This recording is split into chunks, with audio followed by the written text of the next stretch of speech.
Assalamualaikum sahabat Alif Al-Husain. Apa kabarnya sahabat? Semoga selalu dalam lindungan Allah Subhanahu wa Ta'ala sahabat Alif rahimakumullah. Sebelum kita melanjutkan, mohon dukungannya untuk channel ini dengan cara like, subscribe, dan share. Terima kasih. Sahabat Alif yang dimuliakan Allah, semoga kita selalu dalam keadaan sehat walafiat. Amin ya rabbal alamin. Dimohon simak video ini sampai selesai agar tidak sesat dan keliru pemahaman.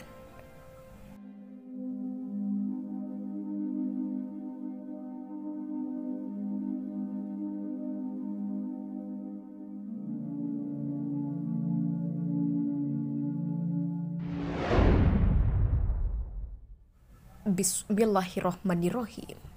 Sahabat Alif, ada golongan orang salat masuk neraka.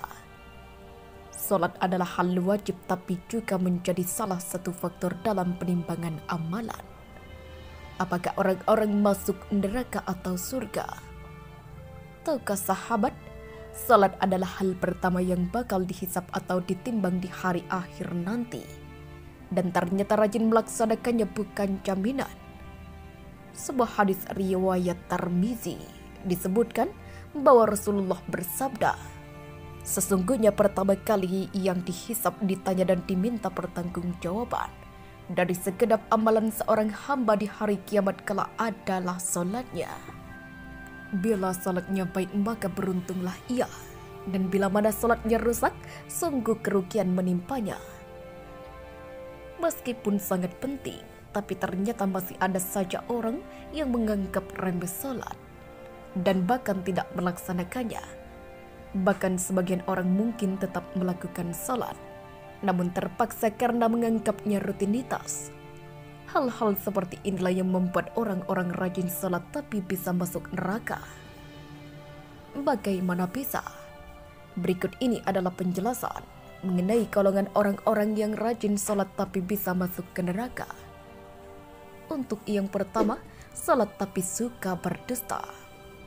Dusta atau bohong adalah salah satu dosa besar yang akan mendapatkan balasan siksa di akhirat kelak. Namun tampaknya di dalam kehidupan masyarakat sekarang ini, berbohong sudah menjadi hal yang umum. Padahal sekecil apapun kebohongan, tetap saja itu adalah perbuatan yang menimbulkan dosa besar. Maka dari itu, meskipun seorang rajin beribadah atau sholat namun suka berbohong, maka ibadahnya akan sia-sia. Kebohongan atau dusta akan menghapus amalan-amalan. Lalu jika seseorang tersebut mati dalam keadaan belum bertobat kepada Allah, maka ia akan dimasukkan ke dalam neraka. Di dalam Al-Quran surat An-Nahl ayat 105, Allah Subhanahu wa Ta'ala berfirman, sesungguhnya yang mengada-ngadakan kebohongan hanyalah orang-orang yang tidak beriman kepada ayat-ayat Allah, dan mereka itulah orang-orang pendusta. Mungkin kalian sudah tahu bahwa bohong adalah salah satu ciri dari orang munafik. Maka dari itu disarankan untuk menjauhi tindakan dusta tersebut. Kedua, salat tapi minum minuman keras. Minuman keras adalah segala jenis minuman yang memabukkan. Sebagian orang muslim mungkin masih ada yang melakukannya. Nah, inilah salah satu yang merusak salat. Rasulullah SAW pernah berkata bahwa minuman keras adalah induk dari segala macam kejahatan. Maka dari itu, beliau melarang orang-orang untuk mendekati apalagi meminumnya.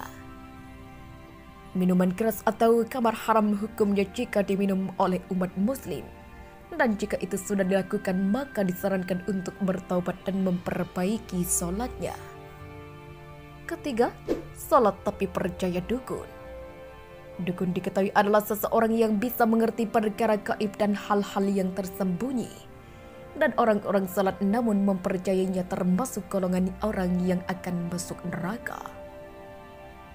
Hadis riwayat Imam Muslim pernah menjelaskan bahwa orang yang mempercayai dukun sholatnya tidak akan diterima selama 40 hari.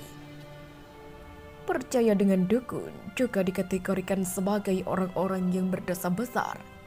karena hanya Allah Subhanahu wa Ta'ala yang mengetahui segala sesuatu. Satu lagi, bahwa percaya pada dukun dan benda pusaka adalah tindakan musyrik, karena dukun adalah orang yang bersekutu dengan syaitan. Hadis riwayat Abu Dawud dan Ibnu Majah menyebutkan bahwa Rasulullah bersabda, barang siapa yang mendatangi tukang ramal atau dukun kemudian ia membenarkan apa yang dikatakannya itu, maka sesungguhnya ia telah ingkar terhadap apa yang telah diturunkan kepada Nabi Muhammad. Keempat, salat tapi suka bergunjing. Salah satu yang bisa memasukkan orang ke dalam neraka adalah bergunjing, membicarakan kejelekan orang lain. Wahai sahabat Alif, jauhilah kebanyakan prasangka atau kecurigaan, karena sebagian dari prasangka itu dosa. Dan janganlah mencari-cari keburukan orang, dan janganlah menggunjingkan satu sama lain. Adakah seorang di antara kamu yang suka memakan daging saudaranya yang sudah mati? Maka tentulah kamu merasa jijik kepadanya. Dan bertakwalah kepada Allah, sesungguhnya Allah Maha Penerima Taubat lagi Maha Penyayang. Kelima, salat tapi mengabaikan anak yatim. Orang yang salat tapi mengabaikan anak yatim adalah termasuk golongan orang yang mendustakan agama dan bisa masuk neraka. Dijelaskan pula dalam Al-Quran surat Al-Ma'un bahwa orang yang salat namun tidak menolong orang miskin, mengabaikan anak yatim, dan tidak mau menolong sesama adalah termasuk orang yang celaka. Itulah 5 golongan orang yang rajin salat namun bisa masuk neraka. Namun ingatlah bahwa yang salat saja bisa masuk neraka, bagaimana dengan yang tidak? Semoga video ini bermanfaat, lebih dan kurangnya mohon dimaafkan. Yang benar datangnya dari Allah Subhanahu wa Ta'ala. Hilaf ataupun keliru, itu datangnya dari saya pribadi sebagai manusia biasa. Sampai ketemu di kisah-kisah seru yang penuh makna selanjutnya. Saya akhiri. Wassalamualaikum warahmatullahi wabarakatuh.